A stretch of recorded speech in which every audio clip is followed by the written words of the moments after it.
혹시 살면서 큰 변화 앞에서 막막하고 두려웠던 적 있으신가요? 내 힘으로는 도저히 감당 못할 것 같은 과제를 마주했을 때 말이죠. 오늘은 바로 그런 순간, 우리에게 꼭 필요한 믿음의 여정을 성경 여호수아서 1장부터 4장을 통해 함께 따라가 보려고 합니다. 위대한 지도자 모세의 시대가 끝나고 모든 것이 불확실한 상황 속에서 약속의 땅으로 나아가야 했던 이스라엘의 이야기는 오늘을 살아가는 우리에게 정말 놀라운 지혜와 용기를 줍니다. 오늘 우리가 함께 걸어갈 여정은 이렇습니다. 먼저 1장에서는 하나님의 부르심과 약속을 붙잡고 2장에서는 전혀 예상치 못한 곳에서 믿음의 확신을 얻는 모습을 볼 거예요. 그리고 3장에서는 순종으로 기적을 체험하고 4장에서는 그 엄청난 은혜를 어떻게 기억해야 하는지 배우게 됩니다. 마지막으로는 이 모든 과정이 오늘날 우리에게 어떤 의미가 있는지 함께 생각해 보겠습니다. 자, 이야기의 시작으로 한번 들어가 볼까요? 한 시대가 저물었습니다. 이스라엘에게 아버지와도 같았던 위대한 지도자 모세가 죽은 거죠. 백성들은 지금 큰 슬픔과 함께 이제 우리는 어떡하지? 하는 막막함에 빠져 있습니다. 바로 그 순간 하나님께서 새로운 지도자 여호수아를 부르십니다. 여기서 우리가 정말 중요하게 붙잡아야 할 첫 번째 진리가 있습니다. 모세가 없으면 이제 다 끝났다고 생각할 수도 있잖아요. 하지만 하나님의 계획은 결코 한 사람에게 매여 있지 않다는 사실입니다. 하나님은 여호수아를 통해 그분의 위대한 일을 계속해서 이끌어 가시죠.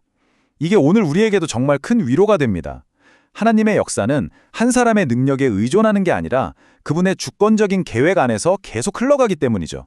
근데 왜 하나님은 여호수아에게 3번씩이나 반복해서 강하고 담대하라고 하셨을까요? 뻔하죠. 여호수아가 그만큼 두려워하고 있었다는 뜻이에요. 하지만 중요한 건 그 담대함이 여호수아 안에서 쥐어짜내는 용기가 아니었다는 겁니다. 바로 이 말씀, 여호수아 1장 9절이 그 이유를 명확하게 보여주죠. 담대함의 진짜 근원은 내 하나님 여호와가 너와 함께 하기 때문이라는 약속, 바로 그것이었습니다. 그럼 여호수아가 담대할 수 있었던 근거가 뭘까요? 딱 3가지로 정리해 볼 수 있어요. 첫째, 그 땅은 이제부터 싸워서 얻어야 할 땅이 아니라 하나님이 이미 주셨다고 약속하신 땅이었기 때문입니다. 둘째, 내가 모세와 함께 있었던 것처럼 너와도 함께 있을게 라는 하나님의 강력한 임재의 약속이 있었죠. 그리고 마지막으로 그분의 말씀을 밤낮으로 묵상하라는 구체적인 방법까지 알려주셨어요. 그러니까 여호수아의 용기는 나는 할 수 있다는 자기 확신이 아니라 하나님이 함께 하신다는 약속에 단단히 뿌리 내리고 있었던 거죠. 자, 이제 2장으로 넘어가면 정말 생각지도 못한 이야기가 펼쳐집니다. 여호수아가 가나안 정복을 앞두고 여리고 성에 정탐꾼 2명을 보냈거든요. 근데 참 이상하죠? 왜 하필 수많은 집 중에 사회적으로 가장 천대받던 기생 라합의 집에 숨어들었을까요? 이건 절대 우연이 아닙니다. 하나님께서 바로 그 가장 낮은 곳에 당신의 구원 계획을 위한 한 사람을 이미 준비해 두셨던 거죠. 여러분, 라합의 이 고백을 한번 자세히 들어보세요. 이 사람은 이방인이에요. 율법을 배운 적도, 홍해가 갈라지는 걸 직접 본 적도 없어요. 그저 소문으로만 들었을 뿐인데 그 소문을 듣고 이렇게 선포합니다. 당신들의 하나님 여호와, 그분만이 하늘에서도 땅에서도 유일한 하나님이십니다. 와, 이건 뭐랄까, 광야에서 그 모든 기적을 보고도 맨날 불평했던 이스라엘 백성들보다 훨씬 더 위대한 믿음의 고백을 하고 있는 겁니다. 라합은 정탐꾼들을 숨겨주는 대신 자기와 자기 가족을 살려달라고 하죠. 그리고 그 구원의 증표로 창문에 붉은 줄을 매달기로 약속합니다. 이 붉은 줄, 그냥 우리 집은 공격하지 마세요 하는 표지판 같은 게 아니었어요. 마치 출애굽 때 문설주에 발랐던 어린 양의 피가 그랬던 것처럼 이 붉은 줄은 죽음과 심판 가운데서 생명을 건지는 구원의 언약 그 자체가 된 거죠. 바로 이겁니다. 라합 이야기가 우리에게 가르쳐주는 핵심은 구원이 어기 출신이냐가 아니라 어떻게 믿음으로 반응하느냐에 달려있다는 거예요. 히브리서 11장 31절에서도 정확히 증언하잖아요.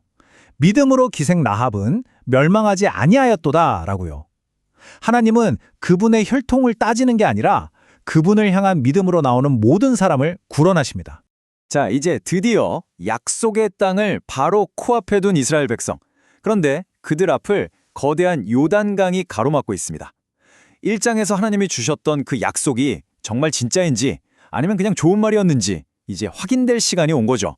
이건 그냥 강 하나 건너는 사건이 아니라 보이지 않던 믿음이 눈에 보이는 기적으로 바뀌는 바로 그 현장입니다.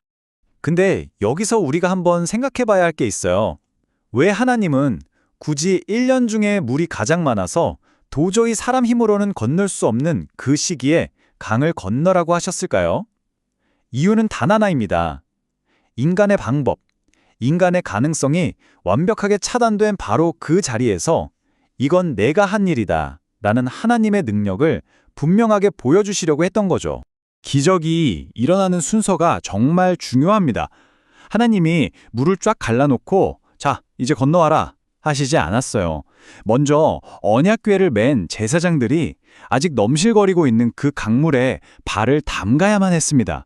그 순종의 행동이 있고 나서야 비로소 흐르던 물이 멈추는 기적이 일어났습니다. 순종이 먼저고 기적은 그 뒤에 따라오는 겁니다. 이 장면을 한번 상상해 보세요. 하나님의 임재를 상징하는 언약궤가 그 험한 강물 한복판에 딱 버티고 서 있는 거예요. 그리고 그 옆으로 모든 백성들이 마른 땅을 밟고 지나가는 거죠. 이건 우리에게 뭘 말해줄까요? 바로 하나님의 임재가 우리보다 앞서가면서 길을 여시고 우리가 안전하게 다 건널 때까지 우리를 지켜주신다는 강력한 메시지입니다. 자, 이렇게 기적적으로 요단강을 건넜습니다. 와, 정말 대단하죠. 그런데 이야기는 여기서 끝나지 않아요.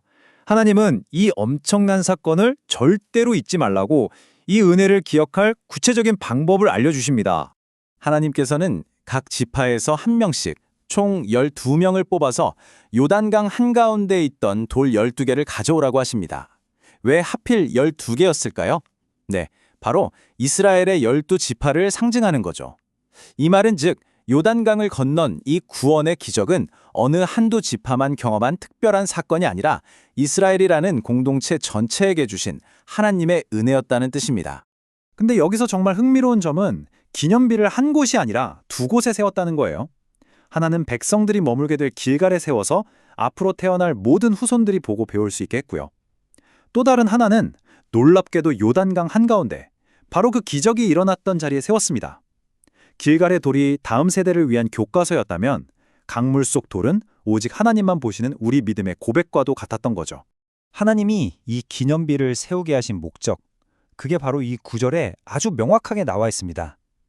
나중에 아이들이 와서 아빠, 엄마, 이 돌들은 뭐예요? 하고 물어볼 거잖아요. 바로 그때 얘야, 이 돌은 말이야 하면서 하나님이 우리를 위해 얼마나 위대한 일을 하셨는지 생생하게 들려주라는 겁니다. 신앙은 바로 이렇게 질문하고 대답하는 과정을 통해서 다음 세대로 흘러가는 거예요. 자, 이렇게 여호수아서 1장부터 4장까지의 여정을 쭉 따라와 봤는데요. 그렇다면 이 이야기를 통해 하나님이 오늘 우리에게 주시는 핵심 메시지는 뭘까요?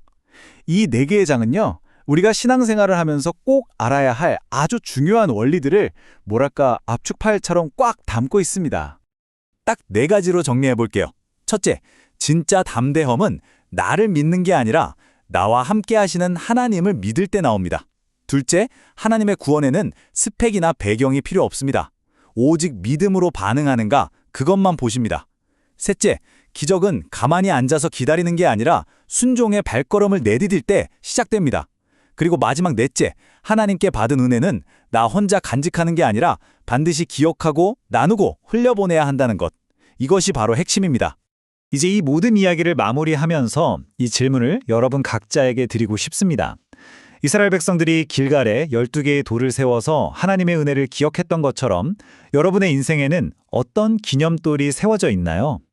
도저히 내 힘으로는 안 될 것 같았는데 하나님이 길을 열어주셨던 그 순간, 절망 속에서 건져주셨던 그 은혜, 그 기억의 돌들을 잘 간직하고 계신가요? 그리고 어쩌면 가장 중요한 질문일 텐데요. 그 기념돌의 이야기를 지금 누구에게 들려주고 계십니까?